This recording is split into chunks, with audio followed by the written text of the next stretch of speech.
यो भिडियोमा हामी सारस क्रेनको बारेमा कुरा गरौँ। यसको बाइनोमियल नाम एन्टिगोन हो।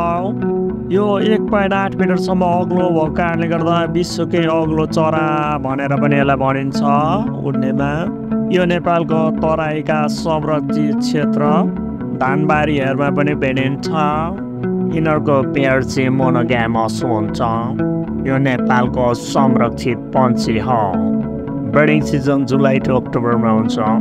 यिनीहरूको म्याटिङ डान्स एकदम एलोरिङ हुन्छ। यो स्वरबारी भएको कारणले गर्दा किरा ब्यागुता ग्रेन्सहरू पनि खाने गर्छ। यसलाई बोइमे एउटा पाल्ने हुन्छ भने बालेर पोती दुइटै हो तर बस्ने हुन्छन् पाले पाल। यो चरा माइग्रेसन पनि गर्ने हुन्छ। यिनीहरू आवाज निकै ठुलो निकाल्ने हुन्छ।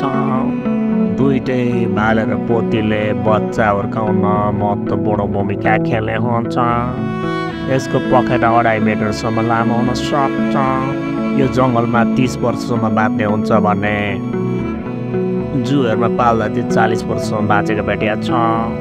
यसको अन्डालाई सापले, स्यालले, खिरखेरेले र अन्य चराले भ्याइदिने हुन्छ भने यो ठुलो आकारको हुनाले यसलाई चाहिँ खानहरूले खासै सकेको देखिँदैन।